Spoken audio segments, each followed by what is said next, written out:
Hey there, comic fans. This is Comic Fan with another Humber Haul.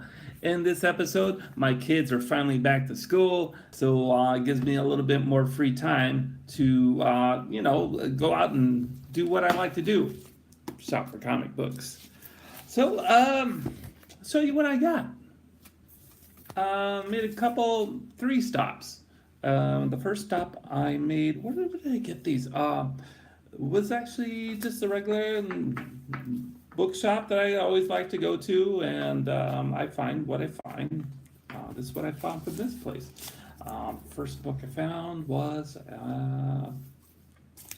Youngblood's number two. Youngblood number two, of course, being the first appearance of Prophet and Shadowhawk.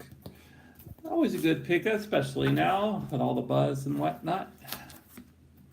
Also, found this. Thought this was a little unique. Not so much unique, but something I don't normally see anymore.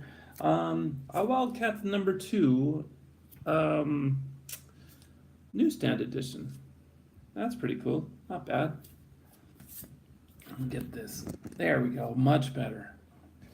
And then for a buck, actually the other two were a buck as well. For a buck here, I found a Michael Turner's Fathom number one limited retailer edition. For a buck, who could say no to that? And a couple more books along that stop. This is something I had in my collection before, sold it, so I got a reprint. A True Believers reprint of Iron Man number 55. I figured since I sold my last copy for a ridiculous amount of money, I figured why not get the reprint until the next time I come across that book. And then riding the little speculation train, I got a Nameless number one in very nice condition. Not such a bad grab. That was $3, I believe. So not so bad. Let's put this stack somewhere. There we go, right over there. Okay, made another stop to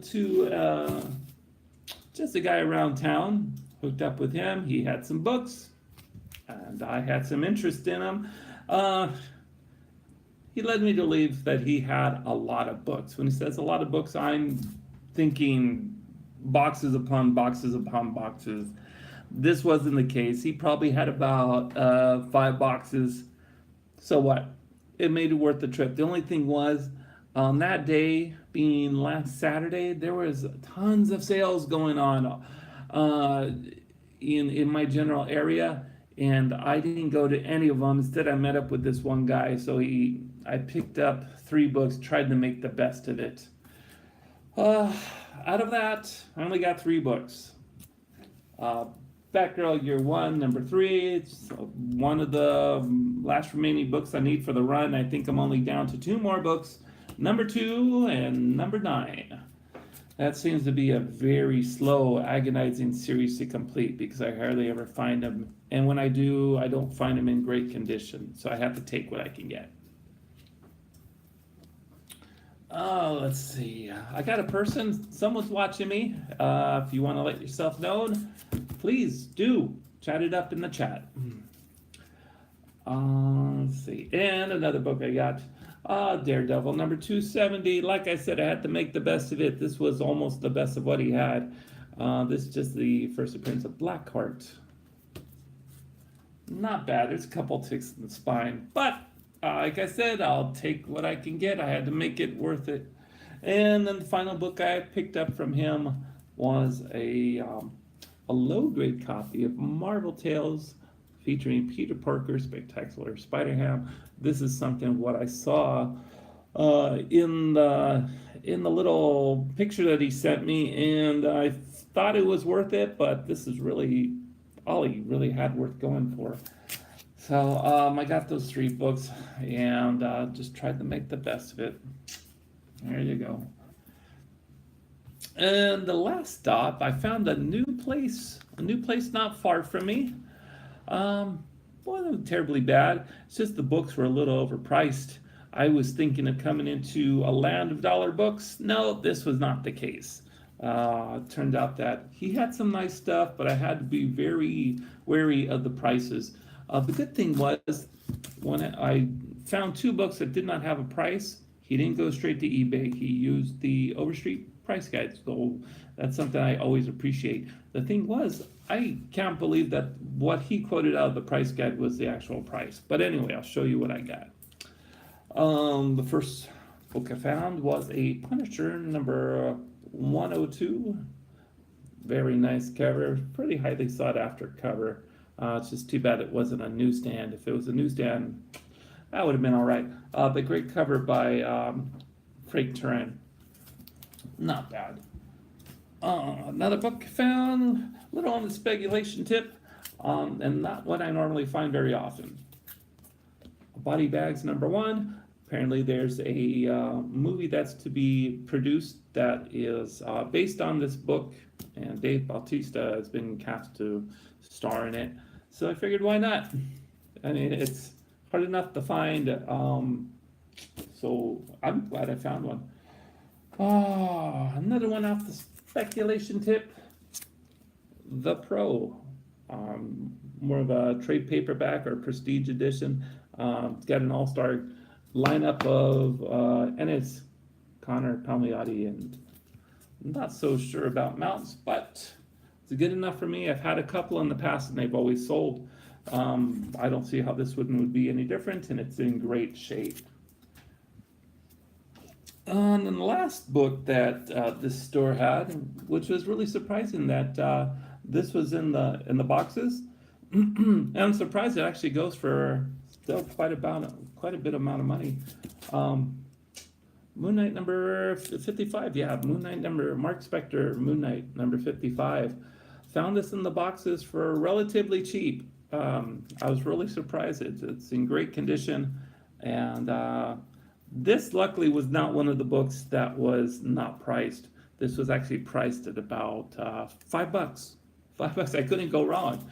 So I said, yeah, sure, I'll take it. I was just really, whenever you bring books up to a counter, you're always wondering whether or not, when they do bring out the price guide, even when they bring out the price guide, whether or not they have the knowledge to figure out what something like this is. So that was a good find. Sadly, the last book I just actually went to a regular shop, another shop I normally visit, and surprisingly, they had one book. What you gonna do? The kids are out of school. I figured I'd waste my time by just going out and shopping, but that's what I found in this guy's books. This guy's had usually sell their books at about $2 a piece, and for $2, they've got X-Men annual number 14, what I consider to be the first appearance of Gambit. Prove me wrong. Prove me wrong that this is not the first appearance of Gambit. I might not even find it right now, but I believe in this issue he even identifies himself saying, "I'm Gambit." Let's take a peek, shall we?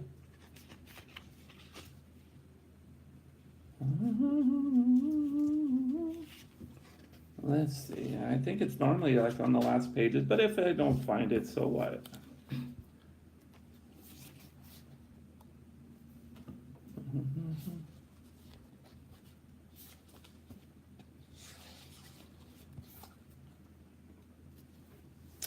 Let's see.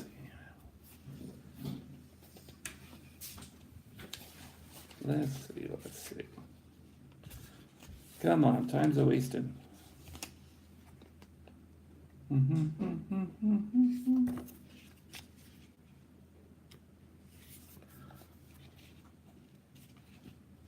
Oh well, so what? I know it's in here, but I'm just like the slowest guy ever. I should, bad practice would be to actually go and fold one of the corners. I'm not about to do that.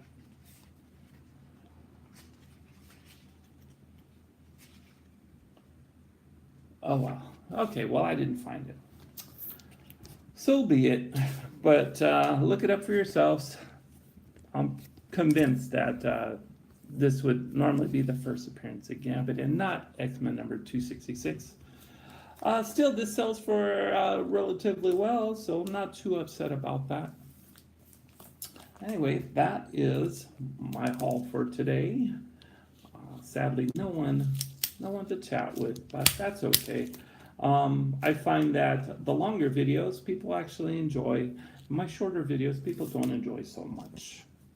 So, with that said, I'm gonna have a great rest of the year because, like I said, the kids are back at school, and that gives me more time to go look for books. I had a great time looking for books this time around, even though the kids were only in school for a little over a week, and it's already a holiday. So, not bad news. Just means that this weekend, hopefully, there'll be a lot more sales and give me more opportunity to go shopping. So, with that said, that's the end of my haul. And this is Comicfan. And in the meantime, happy hunting. You guys have a great holiday. This weekend's actually a holiday, so have a good one, and I'll talk to you later.